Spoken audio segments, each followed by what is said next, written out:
ಓಂ ನಮಃ ಶಿವಾಯ. ಇನ್ನೇನು ಮಹಾಶಿವರಾತ್ರಿ ಹಬ್ಬ ಹತ್ತಿರ ಬರಾಕತ್ತೈತಿ. ಆ ಭಗವಂತನನ್ನು, ಮಹಾಪರಮಾತ್ಮನಾದಂಥ ಶಿವನನ್ನು ಭಕ್ತಿಪೂರ್ವಕವಾಗಿ ಭಕ್ತಿಯಿಂದ ಧ್ಯಾನ ಮಾಡುವಂಥ, ಆ ಭಗವಂತನ ಭಕ್ತಿಯಲ್ಲಿ ಮುಳುಗಿ ರಾತ್ರಿಯೆಲ್ಲ ಧ್ಯಾನ ಮಾಡುವಂಥ ಮಹಾಶಿವರಾತ್ರಿ ಹಬ್ಬ ಬರಾಕತ್ತೈತಿ. ಈ ಮಹಾಶಿವರಾತ್ರಿ ಹಬ್ಬನ ಯಾಕೆ ಆಚರಣೆ ಮಾಡ್ತಾರೋ ಅಂತ ಹೇಳಿ ಬಹಳಷ್ಟು ಕಥೆಗಳದಾವು. ಅದರ ಒಳಗೆ ಈ ಸಮುದ್ರ ಮಂಥನನೂ ಒಂದು. ಮಹಾಶಿವರಾತ್ರಿ ಸಂಬಂಧಿಸಿದಂಗೆ ಹಲವಾರು ಪೌರಾಣಿಕ ಕಥೆಗಳು ಅದಾವು. ಅವುಗಳಲ್ಲಿ ಈ ಸಮುದ್ರ ಮಂಥನ ಕಥೆನೂ ಒಂದು. ಈ ಕತೆ ಪ್ರಕಾರ ಸಮುದ್ರ ಮಂಥನ ಆಗುವಂಥ ಸಮಯದಲ್ಲಿ ಮಾರಕವಾದಂಥ ಒಂದು ವಿಷ ಹೊರಗೆ ಬರ್ತೈತಿ. ಅದು ಇಡೀ ಜಗತ್ತನ್ನು ನಾಶ ಮಾಡುವಂತಹ ವಿಷ ಇರ್ತೈತಿ.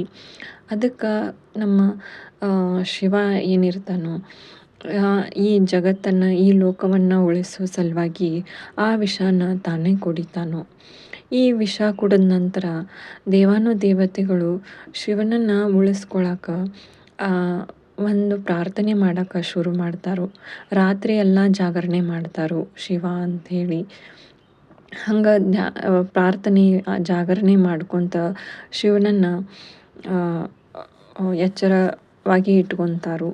ಈ ಶಿವನ ನಿಸ್ವಾರ್ಥ ಒಂದು ಏನು ಕ್ರಿಯೆ ಇರ್ತೈತಿ, ಅದನ್ನು ಒಂದು ಗೌರವಿಸಕ್ಕೆ ಈ ಮಹಾಶಿವರಾತ್ರಿನ ಆಚರಣೆ ಮಾಡ್ತಾರೋ ಅನ್ನೋದು ಒಂದು ಕತೆ. ಇನ್ನೇನು ಈ ಬೇಸಿಗೆಗಾಲ ಶುರು ಆಗಾಕತ್ತೈತಿ. ಈ ಬಿಸಿಲಿಗೆ ತುಂಬ ಸೆಕೆ, ಅದ್ರ ಸಲುವಾಗಿ ಹಂಗೆ ಹೀಟೂ ಭಾಳ. ಈ ಬಿಸಿಲಿಗೆ ಏನಾದರೂ ಅಂದ್ರೆ ದೇಹಕ್ಕೆ ತಂಪಾಗುವಂಥ ಆಹಾರನ ನಾವು ಮಾಡ್ಕೋಬೇಕು. ಅದರೊಳಗೆ ಮೊದಲಿಗೆ ಬರ್ತೈತಿ ಈ ರಾಗಿ ಹಿಟ್ಟು, ರಾಗಿ ಧಾನ್ಯ. ಈ ರಾಗಿ ಮೈಗೆ, ನಮ್ಮ ದೇಹಕ್ಕೆ ಭಾಳಷ್ಟು ತಂಪನ್ನು ನೀಡ್ತೈತಿ. ರಾಗಿ ಹಿಟ್ಟಲ್ಲೇ ನಾವು ದೋಸೆ ಮಾಡ್ಕೋಬೋದು, ಏನು ಅಂಬಲಿ ಮಾಡ್ಕೊತಾರೋ. ಹಂಗೆ ಇದ್ರೊಳಗೆ ಭಾಳಷ್ಟು ನಮೂನೆ ನಾವು ರೆಸಿಪಿನ ಮಾಡ್ಕೋಬೋದು. ಅದರ ಸಲುವಾಗಿ ನಾನು ಈ ರಾಗಿ ಹಿಟ್ಟಿನ ದೋಸೆ ಮಾಡ್ಕೊಂಡಿದ್ನಿ. ನಾನು ರಾಗಿ ಹಿಟ್ಟು ಮೊದಲೇ ಇತ್ತು. ನೀವು ರಾಗಿ ಕಾಳನ್ನು ತೊಗೋಬೋದು. ಹಿಂದಿನ ದಿನ ಒಂದು ಸ್ವಲ್ಪ ಅಕ್ಕಿ ಮತ್ತು ಈ ರಾಗಿ ಹಿಟ್ಟನ್ನು ಎರಡೂ ಮಿಕ್ಸ್ ಮಾಡಿ ರುಬ್ಬಿಟ್ಕೊಂಡು, ಒಂದು ಸ್ವಲ್ಪ ಉದ್ದಿನಬೇಳೆ ಹಾಕ್ಕೊಂಡು ನಾವು ನಾರ್ಮಲಾಗಿ ನಾವು ದೋಸೆ ಮಾಡ್ತೀವಲ್ಲ, ಆ ಪ್ರಕಾರ ನಾವು ಹಿಟ್ಟನ್ನು ರೆಡಿ ಮಾಡಿ ಇಟ್ಕೋಬೇಕು. ಮಾರನೇ ದಿನ ಈ ಥರ ದೋಸೆ ಮಾಡಿಕೊಂಡು ನಾವು ತಿನ್ಬೋದು. ಕೆಲವೊಬ್ಬರು ಡೈರೆಕ್ಟ್ ಆವಾಗ್ಲೂ ಮಾಡ್ಕೊತಾರೋ, ಮುಂಜಾನೆ ಇನ್ಸ್ಟಂಟಾಗಿ ರಾಗಿ ದೋಸೆನ ಹಾಗೂ ಮಾಡ್ಕೊಂಡು ತಿನ್ಬೋದು. ಕೆಲವರಿಗೆ ಕ್ರಿಸ್ಪಿಯಾಗಿ ಇಷ್ಟ ಆಗ್ತೈತಿ, ಕೆಲವರಿಗೆ ಹಿಂಗೆ ಮೆತ್ತಂದ ದೋಸೆನೂ ಇಷ್ಟ ಆಗ್ತೈತಿ. ನಾನು ಈ ಥರ ಮಾಡ್ಕೊಂಡಿದ್ದೆ. ಹಂಗೆ ಇದ್ರ ಜೊತೆಗೆ ಒಂದು ಸ್ವಲ್ಪ ಬಟಾಟೆ ಸಾಗು ಮಾಡ್ಕೊಂಡಿದ್ದೆ. ಈ ಶಿವರಾತ್ರಿ ದಿನ ನಾವು ಅಳ್ಳಿಟ್ಟನ್ನು ತಿಂತೇವೆ.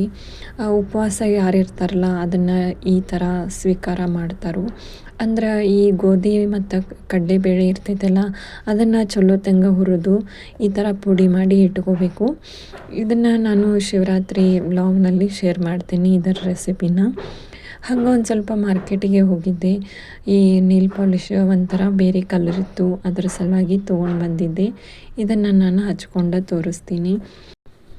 ಹಂಗೆ ಸ್ವಲ್ಪ ಸಂಜೆಗೆ ಪಾಪುನ ಕರ್ಕೊಂಡು ಶಿವನ ಗುಡಿಗೆ ಹೋಗಿದ್ದೆ.